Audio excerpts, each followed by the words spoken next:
जय हिंद दोस्तों, मैं राजू कुमार दिल की बात दिल से मैं आप सभी का स्वागत करता हूं। आज मैं बात करने जा रहा हूं दिल्ली गुड़गांव के अंदर जिस प्रकार से जोरों शोरों से कार्य चल रहा है अतिक्रमण हटाने पर। मुझे ऐसा लगता है कि अतिक्रमण हटाने के नाम पर लोगों को, जो आम लोग हैं, उनके साथ जाति भी की जा रही है।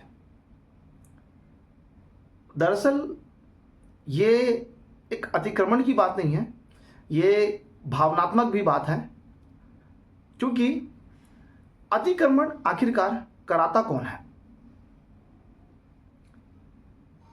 अतिक्रमण कराने वाले लोग कौन हैं? अतिक्रमण होता कैसे है? ये सब कुछ आपके ही सरकारी अफसर के बिना संभव नहीं है। मैं मानता हूं कि अतिक्रमण देश में नहीं होना चाहिए। सबको नियम कानून के तरीके से चलना चाहिए, लेकिन इस अतिक्रमण के होने का जिम्मेदार कौन है? सवाल उठते हैं, कई सारे सवाल उठते हैं उन अधिकारियों पर, उन अफसरों पर जो पैसे खा करके अतिक्रमण करवाते हैं और करने देते हैं। लेकिन जब यही प्रेशर ऊपर से पड़ता है तो इसमें नुकसान केवल और केवल आम जनता को होती है, तकलीफ आम जनता को ही होती है, क्योंकि अतिक्रमण करके जो रोजी रोजगार लोग करते हैं, अपना पेट पालते हैं, अपने परिवार को पालते हैं, वो कोई ज़्यादा पैसे नहीं कमाते। आपने देखा होगा कि कई सारे ऐसे लोग हैं जो रेहड़ी पटरियों पर काम करते हैं, छोटी छोटी दुकानें लगाते हैं और उनकी दुकानों को तोड़ दिया जाता है, ये कहकर कि उन्होंने अतिक्रमण में ये दुकानें लगाई हैं। इनकी वजह से सड़क पर जाम लगता है। मैं ये कहता हूँ कि आप क्या इस तरीके से अतिक्रमण रोक लेंगे?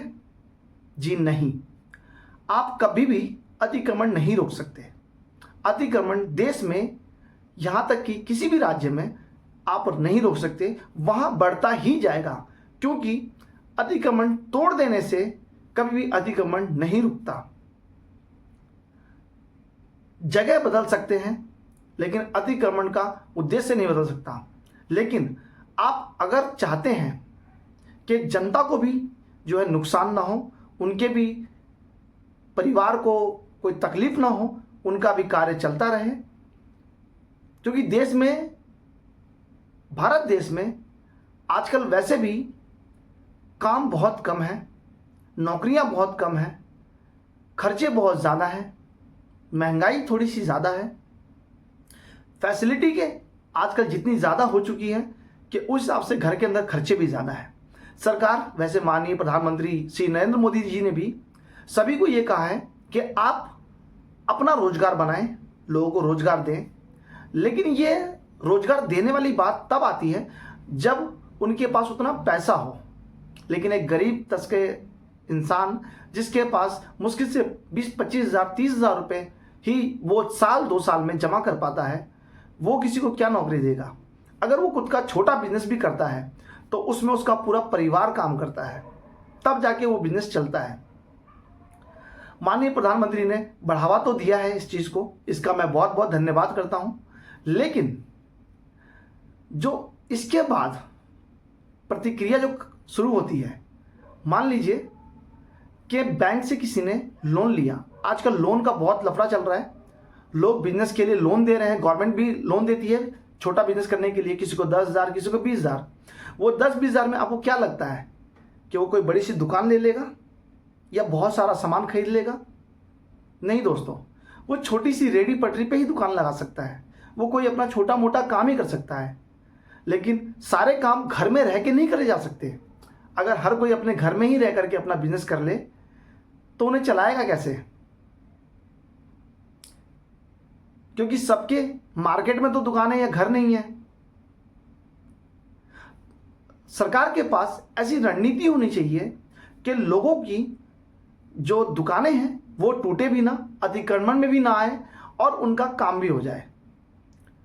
इसके लिए उन्हें कई सारी नीतियां बनानी पड़ेंगी, लेकिन आप अतिक्रमण के नाम पर किसी के भी दिल के साथ न खेलें, किसी के भी भावनाओं के साथ न खेलें। ये मैं निवेदन करता हूं सभी सरकारों से, क्योंकि भारत देश के अंदर अतिक्रमण को आप रोक सकते हैं। रोकने का सिर्फ एक ही तरीका है, और वो तरीका है कि उसको आप किस तरीके से संजोते हैं, यानी किस तरीके से आप उसे रखते हैं। जो छोटी दुकानें हैं, आजकल कई सारी चीज़ें हैं दोस्तों। आप जैसे दिल्ली शहर के अंदर, हम दिल्ली शहर में रहते हैं, दिल्ली शहर के अंदर जो है जितने भी फ्लाईओवर हैं, जितनी भी ऐसी जगह मार्केट है जहां जगह कई सारी ऐसी हैं जो खाली पड़ी रहती हैं, सरकार उन्हें, उन पटरी वालों को कुछ महीने किराए पर ही दुकान बना करके, छोटी छोटी दुकानें बना करके दे दे, ताकि वो देखने में भी सुंदर लगे और किसी के लिए रोजी रोजगार भी हो जाए। लेकिन सरकार ऐसा नहीं करेगी। क्यों? क्योंकि बड़े बड़े जो लोग हैं वो जानते हैं कि उनका बिजनेस ठप हो जाएगा। आज दिल्ली गुड़गांव के अंदर अतिक्रमण हटा देने से सबसे ज़्यादा फायदा अगर होगा तो उन बड़े बड़े मॉल वाले लोगों को, ऑनलाइन बिजनेस वाले लोगों को होगा, ना कि आम लोगों को होगा। आम लोगों का तो सिर्फ नुकसान होगा, और इससे न सरकार को फर्क पड़ता है और ना ही किसी भी बड़े अधिकारी या किसी भी छोटे अधिकारी को।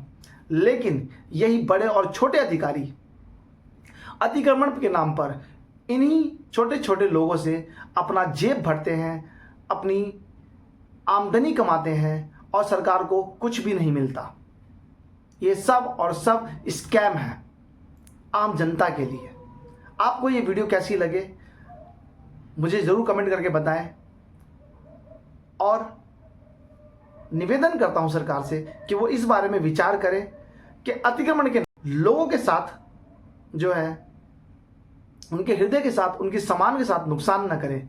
क्योंकि उस चीज़ को कमाने में, उस चीज़ को बनाने में उन्हें कई साल लगे हैं। आप उन्हें एक क्षण में, एक मिनट में तोड़ देते हैं।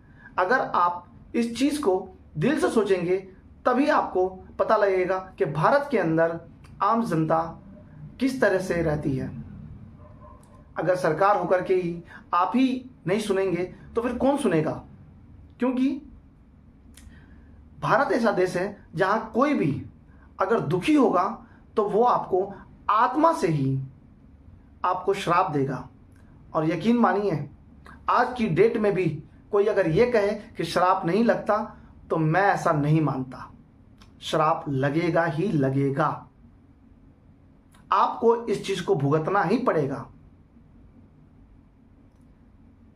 बड़े से बड़े सरकारी अफसरों को मैंने देखा है कि छोटे से छोटे इंसान से रिश्वत खाते हुए। ईमानदारी से काम सरकार नहीं करती, लेकिन उसका भुगतना, उसका भुगतान एक आम इंसान करता है। आपको मजबूत ही करना है तो अपना कानून मजबूत करें, अपनी प्रशासन मजबूत करें। दिल्ली के अंदर अगर एमसीडी, एनडीएमसी इस तरह की डिपार्टमेंट हैं, बीट अफसर हैं, तो इन्हें टाइट करें कि आपके होते हुए ये अतिक्रमण होता कैसे है, आप इन्हें रोकते क्यों नहीं हैं?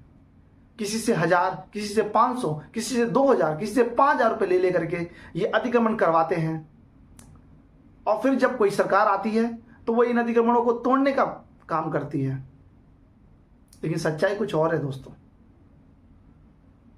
ये आप सभी जानते हैं।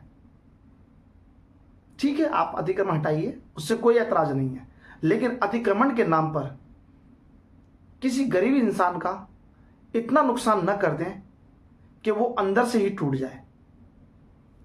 जय हिंद, जय भारत। मेरे दिल में जो था मैंने आपको वो कह दिया है। बाकी आपकी मर्जी है, आप सरकार चलाने वाले लोग हैं, आप अधिकारी हैं, आप सब कुछ कर सकते हैं, लेकिन ये जनता है, ये अपने दिल में हर एक चीज बिठा के रखती है। इस बातों को ध्यान से रखें। आपको ये बात कैसी लगी, इसके लिए आप कमेंट करना जरूर ना भूलें। साथ में अगर मेरी ये बात आपको अच्छी लगती है तो सरकार तक पहुंचाने के लिए इसे शेयर करना भी ना भूलें। जय हिंद।